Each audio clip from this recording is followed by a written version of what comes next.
Okay, so unlike Thunderbird, we can actually look at Tamarisk Country Club, and this is when I moved here and I started walking up and down this street. I realised that it's kind of like the Rodeo Drive of architecture in Rancho Mirage, so I get to see a lot of fantastic houses when I'm going for my morning walk, so that's why I started doing these walking tours.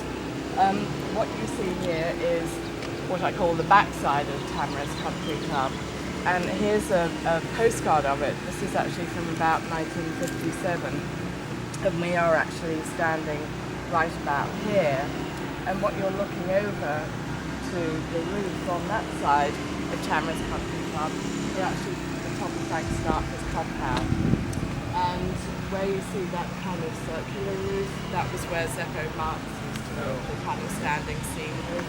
That house has been pulled down and rebuilt, but Sinatra's compound obviously has grown over the years, and it was pretty small back then. So the history of Tamarisk Country Club is really about why it was built and who built it. The Marx brothers were essentially the people behind Tamarisk Country Club, along with a guy called Lou Halper. And Lou Halper was a LA-based developer who was developing big tracts of land around LA.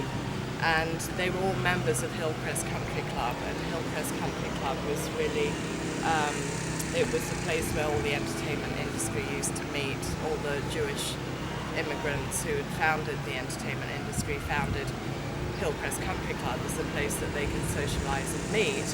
And as decades went by, it turned into even more of an entertainment bastion. And that's how the Marx brothers knew Lou Halper, and that's how they started talking about having a country club out here. They actually started talking about it before Thunderbird was even built. They knew a guy called Joe Blumenfeld who actually owned Wonder Palms Estate. This was a guest ranch down here. This is Frank Sinatra Drive here. And this is Lou Halper here with his baggy shorts, swinging on the golf course. And so no, that's now, this is where Duval Estates is. Okay. So this is Duval Road here. You can see all the date palm groves here. And this is where Wonder Palms Guest Ranch was. This was owned by Joe Blumenfeld, and he was the guy that owned all this land as well. And he was friends with Lou Halper, the Marx brothers too, so they used to go and stay at the guest ranch. And between them they hatched the plot to come up with the idea of Tamarisk Country Club. And so Joe Blumenfeld sold Halper and the Marx brothers the land to develop Tamarisk Country Club. And for the first couple of years that the club was opened, Wonder Palms Guest Ranch functioned as the clubhouse. They didn't build the clubhouse until a couple of years later. But that's where Jeff's Duval Estates is now, and this is, we're going to be walking up this road essentially. This is where Tamarisk Ranches is, where we live. And up here, this is why I can sort of date this postcard. This was Harpo Marx's ranch up here. He didn't live on the golf course, he actually lived just off to one side of it because he had 4 children and they all moved out here full time, and they had quite a few, they had about 8 acres originally, and a beautiful Wallace Neff house, and they all lived there full time. And what we're looking at down here is this kind of triangle of land, which now has 3 beautiful houses on it. It used to have 4, one of them's on double lot, there were 5 lots here. One's now an empty lot, but there's, that's where the Charney residence is, which is on the cover of Modern Mirage actually, and the Hurd residence, which was the Barland house, and you can kind of see the columns, the white columns of that. So that was designed by Krista Barland. And as you can see in 1957, there weren't that many houses built around the golf course. Unlike Thunderbird, it took a lot longer for people to start building, even though all the investors in Tamarisk were given lots and, you know, at a cheap price and membership in perpetuity. It took a long time before anyone started to build around it. And it wasn't really until Sinatra moved here in '54 that people started taking in taking interest in buying up the lots on this corner. So these were kind of the first ones to be developed around here, closer to him, really. What year was it landscaped and turned into opened as a golf course? So this was opened in 1952, beginning of 1952. Thunderbird opened beginning of 51. This opened beginning of 1952, and then the clubhouse wasn't built until the following year, and Cody designed that. What's kind of interesting here is if you look behind you, you'll see the names of the streets. So Marks Road is this road. It used to be called Marks Circle, and obviously that's after the Marx brothers, Gummo, Groucho and Zeppo, who were all here. And then Halper Lake. So Lou Halper lent his name to the lake that's in the middle of the golf course over there. And that was one of the first lakes ever built into a Southern California golf course. Obviously, like Thunderbird, they had access to the aquifers, and this pumped out 1.5 million gallons a day from the aquifer, and 1.25 million gallons a day were used for irrigating the golf course. And you can see how close it was to the guest ranch, so they were able to access. They're touching the gate. Yeah, we all do that. And in fact, the two Duval estates that you're in, and also Tamara's Gardens that was built on this piece of land here, where Michael Stern and Peggy Morse live, they both had services provided to them by Wonder Palms Guest Ranch too. When they were first built, that was one of the bonuses of having a unit there. Peg has told me, and so have others, that Tamara's Gardens, when that was developed for the mistresses of all the rich people who had their houses on the golf course, because it was a very convenient assignation point for people to say, just going to the club, darling, and then off they go to Tamara's Gardens, you know, so, right. And the other, I'm talking of geography, so when Zeppo Marx lived there, he was married to Barbara Marx, obviously, who became Frank Sinatra's wife, and so you can see that they live pretty close to each other, so they got to know each other pretty well too. There are 8 units, and they're all kind of built on a square, which is sort of interesting. They're the only sort of condo units that I've come across that were built in that shape, and they all had central atriums. They're all built on very small areas of land, and each house kind of owns the land it sits on, and then they're part of an HOA, obviously.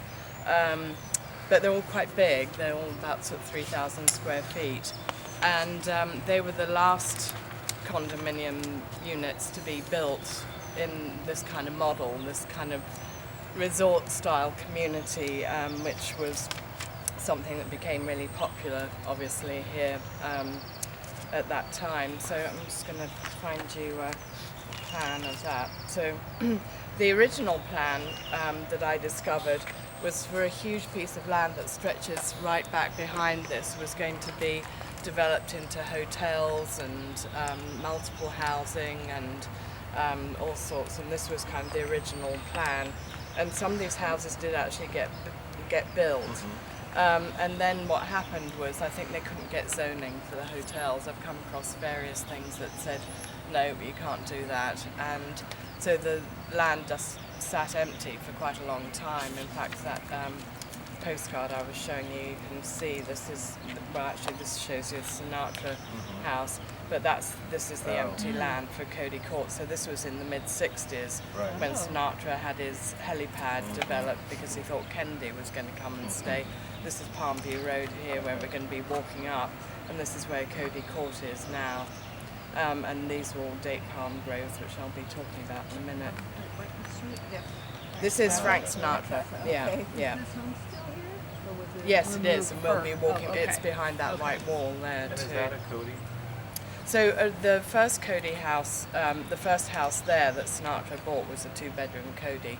It was tiny. It was a house that existed already, and then he just kept adding to it. And so that was here.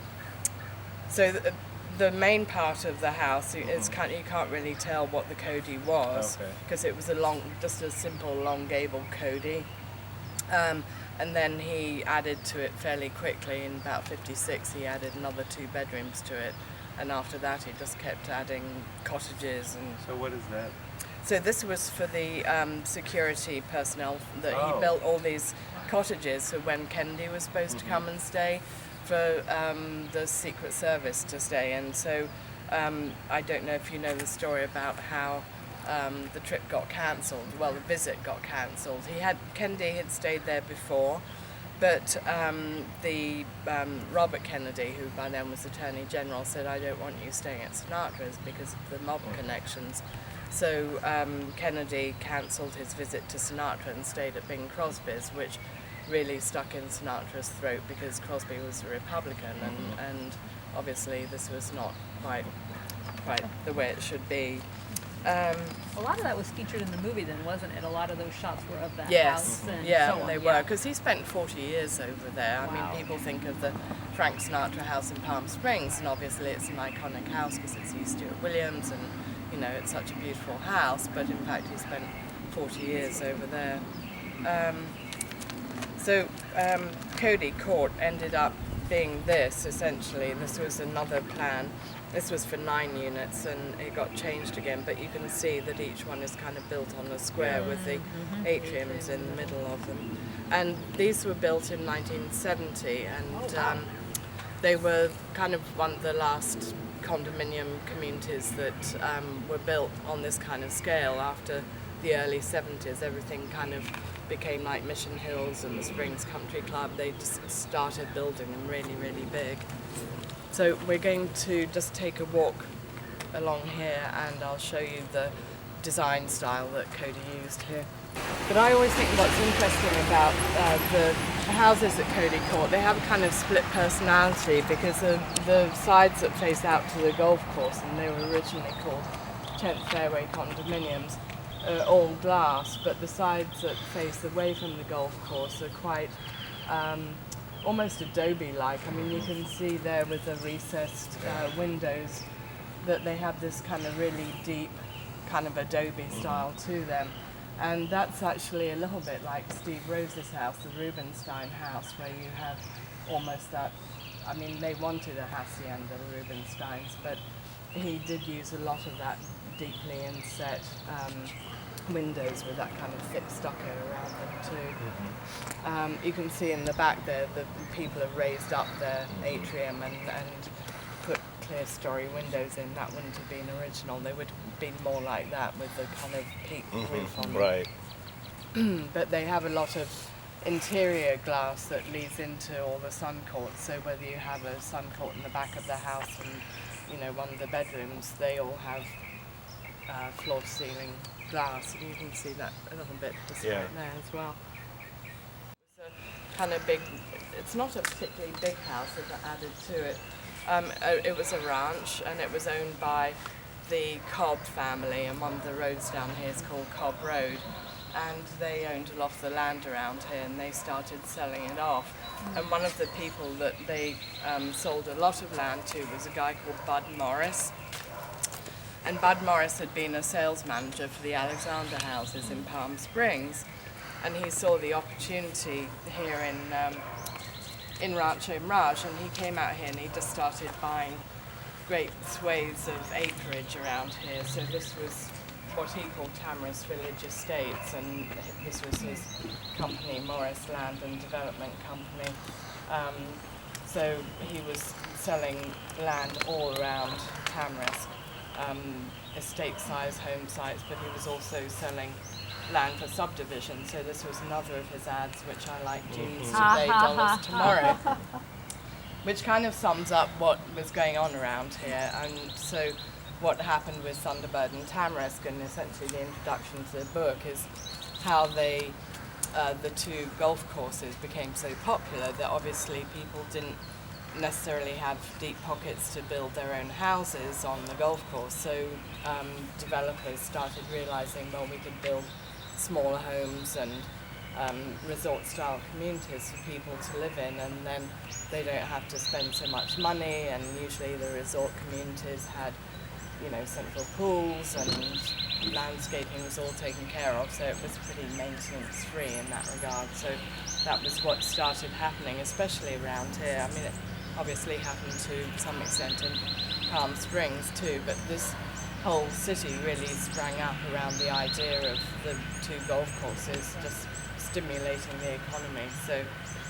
So Bud Morris is here, and he's standing in a date palm grove, and what he was doing was actually taking away a lot of these date palms. So we'll walk around the corner in a minute, but I actually came across an ad where they were selling off 80 mature date palms in one of the areas of land just over here.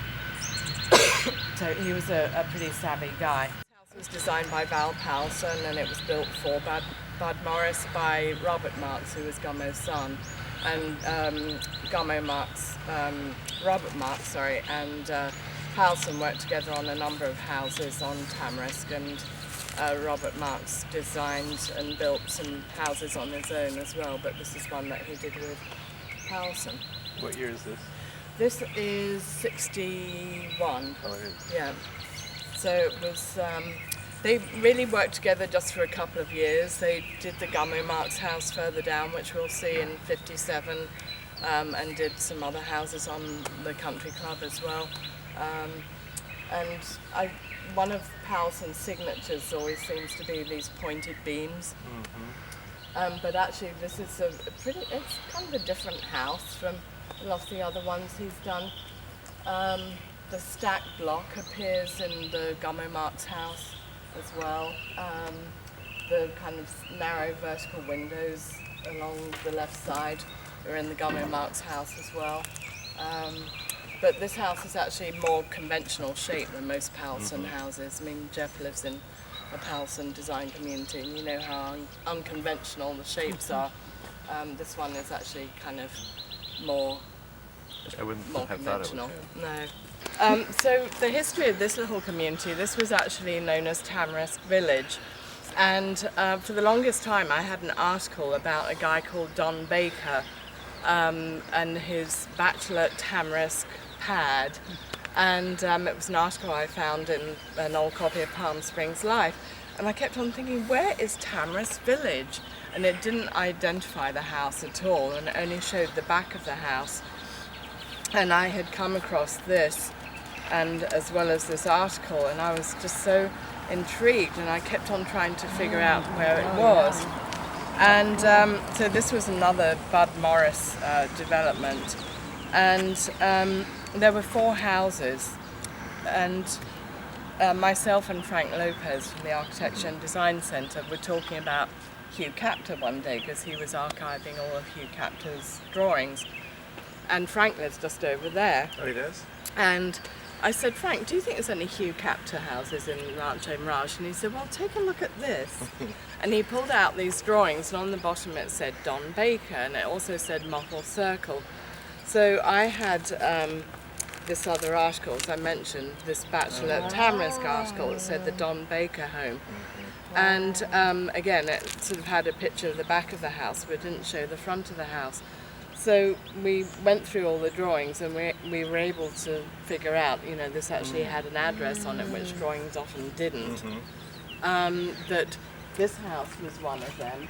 This one's been added to on the right-hand side. They filled in a carport at one point.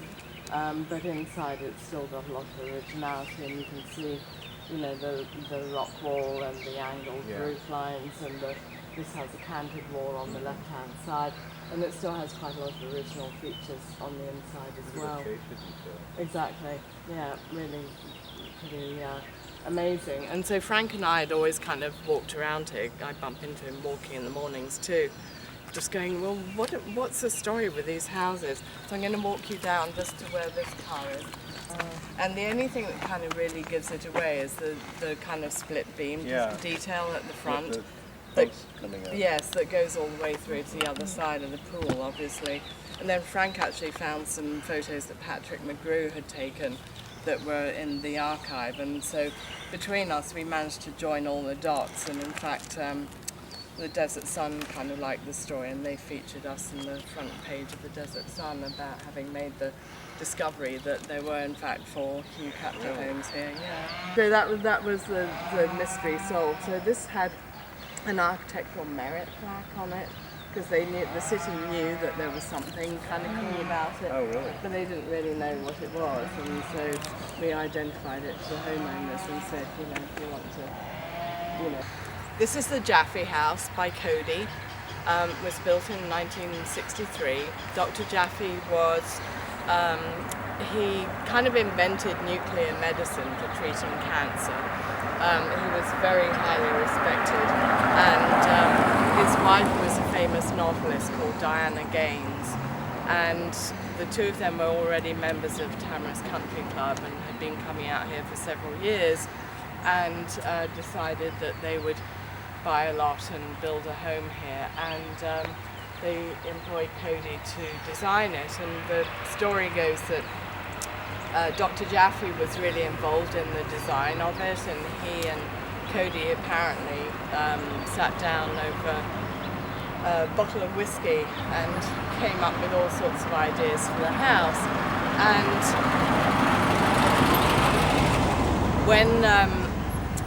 when I went up to the Cal Poly Cody files in San Luis Obispo, the file on this house is extremely thick, and there are a lot of drawings with a lot of red lines and lots of scribblings and lots of notations on them. And amongst the various notes and things I found this was kind of an estimate, back of envelope estimate as to how much it was going to cost. And I've always thought, well, that sort of almost bears witness to the fact that they were doing a lot of back of envelope scratching with a bottle of whiskey because there was so much rubbing out going on. But what they built, what they designed was kind of a U-shaped house. And what's really lovely about this house too is that you have the swimming pool immediately on the other side of this wall. So a lot of the houses along the fairways put their swimming pools on the fairway side.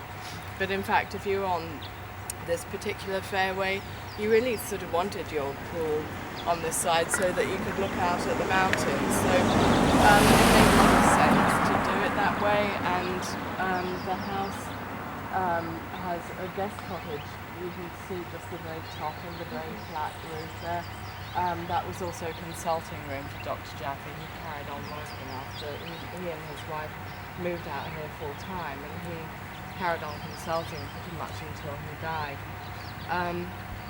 The buildings on the right, you can see this one and the one back behind it were both carports originally, and now they're garages. But even these have beautiful overhangs, and really I love the detail of the guttering. The vertical is important for space.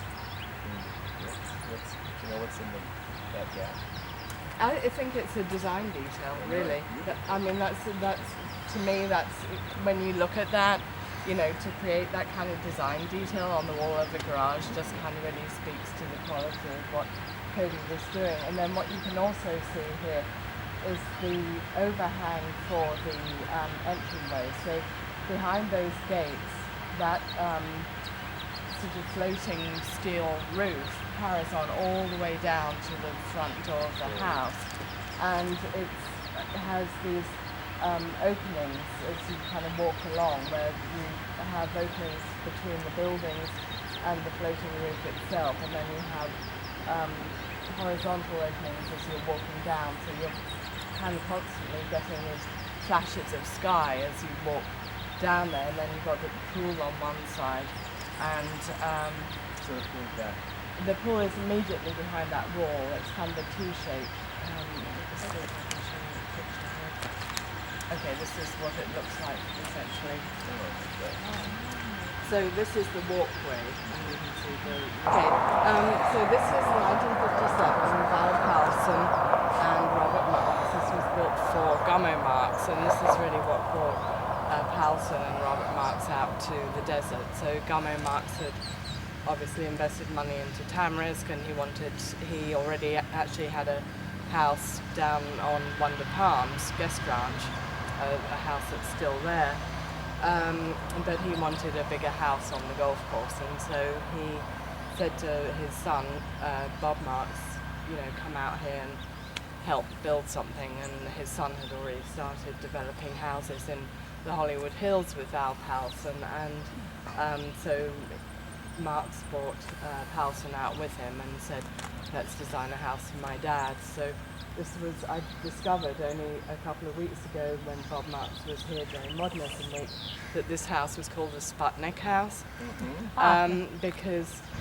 Partly because of its slightly odd shape, but also because it was the year that the Russians launched Sputnik into space, and so that's what it became known as, and it was a kind of one of Palton's unconventional designs in the sense that it goes up to a peak. You can see obviously the roof going up to a point that overlooks the golf course. The pool is on the golf course side, as I was mentioning earlier. The landlocked beam, which is this giant beam sticking out here, supports the whole roof, so it's very open inside. And the house hasn't changed that much. I mean, this would have been a carport, but I looked at original photographs of the house when it was built. And it's essentially stayed pretty much the same on the outside. They haven't added that much to it in Chicago. And the whole legacy of that particular school was really bringing Bauhaus and the international style to America, and so he grew the school from the moment that he became responsible for it and made it incredibly successful and popular, and grew the faculty to sort of a really big and important school. So by the time he did this house, he was a professor at USC, and this was his last residential commission, and he had the opportunity. The Rosenbaums were also from Chicago, and he would have known them from back in the 50s when they were all living there. The Rosenbaums had lots of money, very successful Czechoslovakian emigres who Mrs. Rosenbaum, had a big Georgia O'Keeffe art collection. She discovered Georgia O'Keeffe quite early on in O'Keeffe's life, and bought several very important paintings, all of which are now in the Chicago Art Institute, including Sky Above Clouds, which is a 30-foot wide painting that hangs in the mezzanine of the Chicago Art Institute. And this house is designed as two pavilions with a pool in the center of it. It was all steel frame, and unlike every other desert house, it has no overhangs. And so you can absolutely be assured that at this time of year, the Rosenbaums went back to Chicago. But every inch of this house was custom made. Inside, it's all travertine. You can see the travertine step. This is the only part of the house that actually kind of advances beyond its boundaries, with a kind of deep inset door, but the entryway is paved in travertine. The patios around the house are paved in travertine. All the floors inside the house are paved in travertine, and the bathrooms have book-matched travertine walls. The house cost a lot of money to build. I mean, originally they were coming in with estimates of $350,000, which is millions in today's money. They still spent close to about $300,000, but things like bronze framed sliding doors were kind of chucked out. No, they ended up not using those. But I mean, the price of steel was kind of zooming up in 1970 as well, so that really added to the cost. I'm going to just show you one edge of the house. Yeah, so all the olive trees are original, and in fact this was a kind of Crombie Taylor inspired design. He decided, okay, we've got the simplest of simple houses here, you know, visually.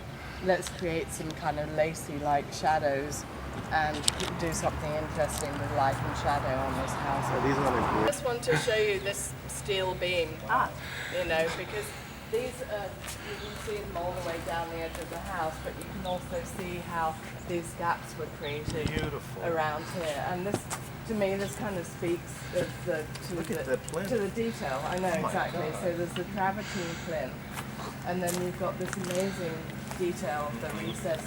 Well, and then up above. Exactly, all the way around. So it's repeated all the way around the house. Classic Yeah. And So was it a garage or was it a carport as well? Or was it always a garage? no, this was always a garage. You know, by the early 70s, carports were kind of not the thing. You know, people had air-conditioned garages too. But I think what's really beautiful too is also creating the horizontal shapes above the garage that are also have these kind of recessed frames around them, and then repeating them. So the only thing that had an overhang or any piece of shade was the pool terrace, was this piece here, and that's connected via steel beams to the structure of the house. And then you have the repeated horizontals going across the front of the house. So it's a very dramatic house, and light and shadow is kind of very much what this house is about too. As the sun moves around, it's casting shadows from the building onto the pool, so you get these very geometric shadows going across the centre of the pool. Gummo's son, and he, besides doing a lot of houses on the golf course, he was good friends with Bud Morris, the guy that developed a lot of other pieces of land around here. So Bud Morris sold Bob Marks a big tract of land here that was going to have 30 houses on it. And there were 3 different models of house. There was Pacific, this was the Pacific, a Mediterranean and a Caribbean. And these were built in the early 60s. Who designed this? Bob Marks did. Oh, he did. So, but I think what you'll find is if you ever look at any of the Kreisel designs, you'll find a Kreisel design that looks absolutely identical to this. It's Neffish too. A little bit. So he kind of took his cues from Kreisel a lot. Valley of the Sun, which if we have time, if you guys want to go see, we can, was round the corner, and that used the same roof designs as Twin Palms and Palm Springs. And obviously Tamworth Ranchos, where we live, had 3 different roof designs. So he took his cues from what Kreisel was doing and created, he didn't do any butterflies, but he did this long gable. He did some round the corner that had kind of like 5 piers in front of them. And then he did a kind of flat or horizontal gable as well. But he put in sunken bathrooms and sunken living rooms and walls of windows, and the whole development was called Green Acres, which was kind of a fun name. And I've been inside a couple of them. I know people who live there. This was actually one of the ads you can see here, and these were 3 of the piers in front of them. And I recognized them. I came across this ad. So there's that house there. And it talks about a generous home in its use of space for the whole family, and you know, nature is always in view. The indoor scheme is carefully planned, floor-to-ceiling walls of glass, clear-story windows, and so they built about 10 of them. So that one would have been one originally, the one at the end of the road is. And then there's a circle behind here which has 2 each of the models that he created. They're all still there, one burned down, but they're pretty big houses too. I mean, they started about 1,800 square feet. Some of them have stacked brick and some of them have other design details, but this one is completely original. Yeah. You can tell by the front door and the windows and so on. So, and obviously it still has the jalousie windows too. Yeah. One of them wants to take off. Okay, so who recognizes this house? This is the Morant's house. So this house was featured on the cover of Palm Springs Weekend, and that came out in 2001, I think it did. Written by Alan Hess and Andy Danish. But for some reason, they said it was in Palm Desert. They attributed it to the wrong Morantz, and they didn't say anything at all about who the architect was. I don't know, and I asked Alan, where did you do? There was no internet. I don't know, but yeah, but anyway. Because the original drawings are still available on this house too, so it wasn't like, you know, they couldn't yeah. So anyway, I don't know, but so it was one of the motivations of writing the book. So I thought I got to set the record straight. This is such an amazing house. So what it is, for those who don't know about these things, it's a hyperbolic paraboloid, which is always fun to say when you've had a couple of glasses of wine, and or we can call it an HP roof. And this was Val Powson and Robert Marks, and by this time Robert Marks was actually married to Carol Mirage, who was Leo Marantz's daughter. Leo Marantz was the man who invented the machine that made Tasty Freeze. That's where he got his money from. And so by this time he was obviously a member at Tamara's Country Club, and he said he wanted his friend, son-in-law, Bob Marks, to build the most spectacular house on the golf course. And he went away back to the Midwest where he lived and said, okay, get on with it, and gave them really no instruction whatsoever. So Bob called up Val Powson and said, you know, come out here and come up with something really crazy. And so Powson did. And hyperbolic paraboloids were kind of at their peak of excitement by this time. This was built in 1960, but in the late 50s, people were building them for use for gas stations. Frey's Visitor Center in Palm Springs was actually built 2 years after this, but that's an HP roof as well. And it took them not that long to build, but the roof took the longest time. And I talked to Bob Marks about constructing this, and he said that what he had to do was each single beam going across the roof had to be measured so carefully and placed so carefully to get the actual shape of the roof to come alive the way it does. And then he has three of these giant landlocked beams going through one going through the middle of the house that comes down at the bottom, goes all the way up at the top, and then these two, one on each side, that kind of go up on this end and down at the other end. And what it creates, I have to say, is the most interesting window and door shapes on each side of the house. There's a door leading out of the kitchen where you have to kind of duck underneath the roof. And the door itself is at a slant too, so it's just really quite remarkable as a piece of engineering. And Powson was, in fact, he was a graduate of structural engineering graduate from UCLA, so this was really one of the reasons I think he wanted to do this, because it was a structural engineering challenge that he really enjoyed. So I think Morant's got his wish. He got the most spectacular house on the golf course, and it was much admired. Did he like it? He did. He loved it.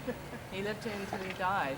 And what was kind of interesting, I thought anyway, was that he was also an artist, and he did a lot of kind of op art, and a lot of the shapes that he created in his paintings, and I used one in the book. I tracked down one of the kids that had one of his paintings, and they let me take a picture of it, is that the kind of shapes of the house were actually to some extent reflected. When you look at the house and plan, like on a Google Earth satellite, that's actually the shape of it. Well, the living room alone, so what's great is because the structure is incredibly strong. And it's one of the strongest roof structures you can build, apparently, so for an earthquake it's fantastic. But it also means that you don't need support inside the support columns inside the main living area, so the house is really supported by the beams, the three main beams. There's obviously a big I-beam on the other end that the landlock connects to, and then you've got the walls going along each side. So the centre living room is about 1,200 square feet just on its own, and then there's, I think the total square footage is probably about 3,500-4,000 square feet, something like that. It was back in the late 50s. Lou Halper owned this lot and that one, and he had them master planned. Kreisel came in and master planned them, And Halper developed Tamarisk Ranchos 1 in 1958 and then sold this off. And this got built in 1961, and there isn't any historic record other than a permit for the company that was going to develop all the houses here, a company called Highdale Land Company, and that's all I've been able to find. So I don't, there wasn't any particular architect involved in these. I think they were just kind of designed and built. They all have hip roofs, whereas when you go into our community you'll see that there's 3 different roof styles. They're all a bit smaller. Most of the houses in here are around sort of 1,600 square feet. Like ours, they're all around a central pool, so it's one of the resort style communities that we talked about earlier. The houses do have, you know, quite a lot of original detail. Some of them do anyway. So here you've got, you know, stacked block. I like this one actually, particularly because it has a carport still. I always think the carport looks nicer than the garage. It just does. I like that openness and the kind of way the line extends from the roof. This one has a very fancy rock wall and also still has the carport too. So these all the front doors face outwards on these too, whereas in our community all the front doors face inwards, which is kind of a novelty that was created at the time, I think, for socialising, so everyone could see who was coming and going, you know. So this is kind of more conventional, I guess, is about the only way to describe it, and historic in the sense that it's a historic resort community, but not historic because of the architecture particularly. Book. So this is Tamarisk Ranchos 1, and this was developed by Lou Halper, who you'll recall was the developer of Tamarisk Country Club, the founder of Tamarisk Country Club, and friends to the Marx Brothers and Groucho in particular. Behind us, actually, this was Lou Halper's house. So he didn't build a house for himself on the golf course. He decided to develop this community and have a house here. And then Groucho, and we'll walk down there, had a house all the way down the other end. So this community was, as I mentioned, designed by William Kreisel, and the 16 houses gathered around a pool. There's 3 different roof lines, so behind us the flat or horizontal gable, in the corner a long gable, and here a butterfly. And there are 5 butterfly roofs, I think, altogether. 4 long gable, or 4 flat gable, and then the rest are long gable, like these over here. And everyone who lived here was either a member of Tamarisk Country Club or they were involved in management. So in fact the owner of that house over there was Harry Drury, who was a Brit, and he was also the original general manager for Tamarisk Country Club. But most of the people who lived here were in the entertainment industry. So this house was owned by Alex Gottlieb, who produced all the Abbott and Costello films. And in that house over there was a guy called Jules Goldstone, who was Liz Taylor's agent and also James Thurber's agent. And he created the first boutique entertainment agency in Hollywood. And other people that lived here were, besides Groucho, the guy that owned our house was a guy called John Goodell, who was the grandfather of reality TV, and he produced all the Art Linkletter shows. He produced You Bet Your Life, the Groucho Marx show, Ozzie and Harriet. You guys are probably all too young to remember those, but... and then we had Lawrence Weingarten, who was a famous film producer who produced Cat on a Hot Tin Roof, and also produced some of the Marx Brothers films. And Frank Sinatra had a couple of his cronies here. So Dr. Crone owned this house in the corner, and he was Sinatra's physician, and he was also a physician for Sinatra's family. And Dr. Crone played a lot of golf with a lot of Sinatra's buddies, and he was also Marilyn Monroe's gynecologist. So we can take that one to the bank. Yeah. I know, the things you find out, right? There's all sorts of scurrilous stories about Dr. Crone. There was a book written by Sinatra's chauffeur that talks about Dr. Crone in more detail than I could go on record for. The other Sinatra crony here was Al Hart. He was the founder of City National Bank, and he was actually a kind of Chicago mobster at one point in his life, and the FBI was always after him, but they could never get anything on him. But he was Sinatra's banker, and when Sinatra's son was kidnapped, Al Hart was the guy that went to his bank vault and got the $240,000 out and gave it to Sinatra so that he could pay the ransom for his son. And Al Hart was really good friends with Sinatra, and I've seen quite a few pictures where they're hanging out in a sauna in Las Vegas with Sammy Davis Jr. and Peter Lawford, and the four of them are just kind of exchanging all sorts of stories, I'm sure. So that was kind of the history of Tamarisk Ranchos. It was really a community of like-minded people who were, nearly all of them were Hillcrest members as well, and as well as being Tamarisk members, and nearly all in the entertainment industry as well. So I'm just going to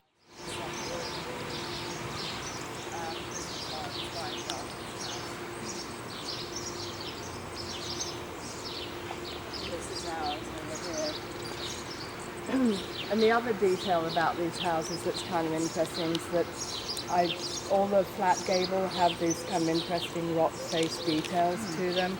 The long gables had this kind of this attractive kind of trellising in front of them. So there are just kind of different details here and there. Two of the houses actually have brick fireplaces. The one in the corner has a brick fireplace. It also has a brick pier that comes out. There's another butterfly that has brick as well, but most of them had kind of rock details. All the flat gable ones had these rock planters in front as well. So there were just kind of extra details that were added onto these houses. And we love this community just because the houses do all look different, and it's just kind of a neat aspect to it. I mean, unlike some of the other resort communities where everything is painted the same colour and all the houses look kind of identical, here you can really figure out which one's which. This house here. And this actually ended up being Barbara Sinatra's house. So when Groucho was quite elderly by the time he bought this house anyway, and he was married to his third wife, Eden Hartford, who was an actress, and they got divorced a few years later, and she kept the house for quite a long time. And then Sinatra had started dating Barbara Marx, Zeppo's wife, and he wanted a house for Barbara nearby, where when his mother, Dolly, was in town, Dolly didn't approve of his relationship with Barbara. Barbara could have a bolt hole and Sinatra could jump in his golf cart and come down and visit her if he needed to. So she talks about this house in her biography, and she didn't spend a lot of time there, but after she married Frank, her parents had this house for quite a long time, and in Frank Sinatra's will he leaves her this house, so it's all documented. So her gown closet is the main feature of the master bedroom. Wow. Yeah. So these houses